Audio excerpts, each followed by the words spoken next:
Hello everyone, this is me Pritila. আপনারা দেখছেন আমার চ্যানেল প্রীতিলাস ব্লগ। তো আজকে নিয়ে আসলাম নতুন আরেকটি রেসিপি নিয়ে।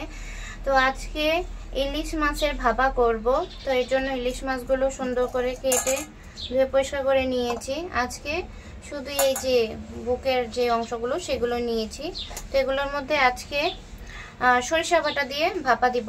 তো এই যে কালো সরিষা আর সাদা সরিষা যেটা সেটা আমি পাটায় বেটে নিয়েছি। তো এটা দিয়ে দিব 2 চামচের মতো। আর এই যে দিব হলুদ, লবণ, মরিচ।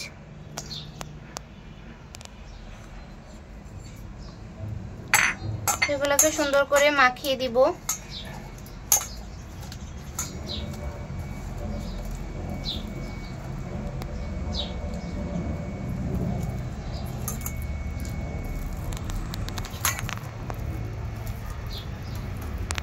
এটা সব দুই পাশে যেন মশলাগুলো লাগে সেইভাবে এটাকে মাখাতে হবে।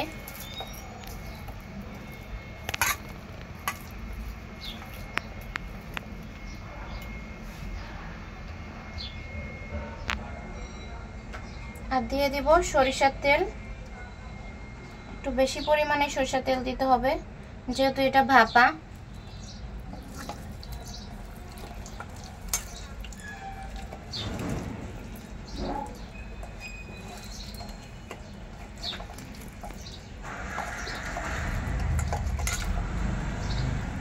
তো দেখুন কালারটা কত সুন্দর এসেছে।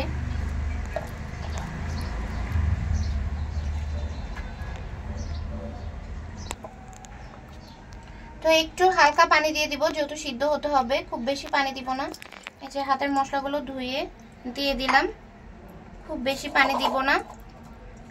আর এই যে এরকম সবগুলোকে একসাথে এই পানির মধ্যে মশলার মধ্যে ডুবিয়ে দিব। তো আমি ডাইরেক্ট ভাপে বসিয়ে দিব,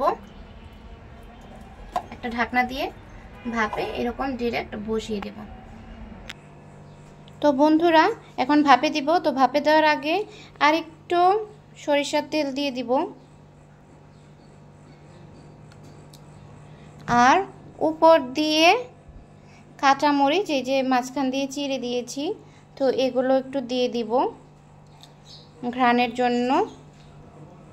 তো এভাবেই একটু তেলগুলো আমি একটু পাশে পাশে ছড়িয়ে দিই। মাছটার মধ্যেও তেল হয়েছে বাট তারপরে একটু সরিষার তেল দিয়েছি জাস্ট ঘ্রাণটার জন্য, ঘ্রাণটা যাতে ভালো আসে। তো এখন স্টিলের ইয়াটা এরকম বন্ধ করে ভালো করে লাগিয়ে দিলাম। এখন এটাকে আমি ভাপে দিই। তো বন্ধুরা ভাপে দেওয়ার জন্য আমি আগেই এই যে নন স্টিকের ইয়াটা হাঁড়িটা বসিয়ে দিয়েছি একটা স্টিলের স্ট্যানার দিয়ে। তো হালকা হালকা গরম হয়েছে, পানিটা একটু হালকা গরম করে দিবেন, একদম ঠান্ডা দিবেন না। তো এখন আমি এটার মধ্যে এই যে স্টিলের যে মাছের ইয়াটা সেটা বসিয়ে দিব। পানিটা তো দেখেছেন পানিটা কীরকম দিয়েছি, যাতে খুব বেশি পানি দিবেন না তাহলে কিন্তু উপরের দিকে ঢাকনা দিলে উপরের দিকে উঠে আসবে। তো এখন আমি এটাকে প্রায় 20 থেকে 25 মিনিট এটাকে ঢেকে রান্না করব, তাহলেই হয়ে যাবে। আর চুলার আঁচটা অবশ্যই আপনারা মিডিয়ামে রাখবেন, কারণ যদি বেশি করে দেন আসলে জিনিসের যে মশলাটা সেটা আসলে শুকিয়ে যাবে, একদম ড্রাই ড্রাই হয়ে যাবে। তো সবসময় এটাকে মিডিয়ামে রাখবেন। ফার্স্টে একটু 5 মিনিটের মতো হাই ফ্লেমে দিয়ে তারপরে এটাকে পরের 20 মিনিট এটাকে মিডিয়ামে রেখে দিবেন। তো ফিরে আসছি 20 মিনিট পর। 20 মিনিটের মতো হয়ে গিয়েছে। এখন ঢাকনা খুলে উঠিয়ে দেখি কেমন হয়েছে জিনিসটা। এটা একটু সাবধানে খুলতে হবে।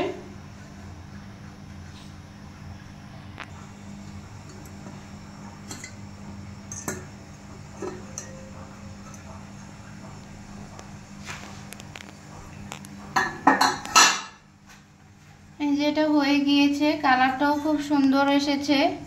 এই যে দেখুন মাছটাও এই যে নরম হয়ে গিয়েছে পুরো। তো এইভাবে আপনারাও বাসায় রান্না করে খেয়ে দেখবেন, আশা করি ভালো লাগবে।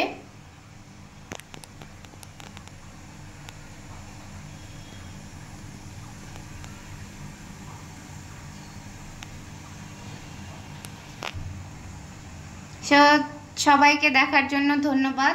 সবাই সাবস্ক্রাইব করে আমার চ্যানেলের পাশে থাকবেন।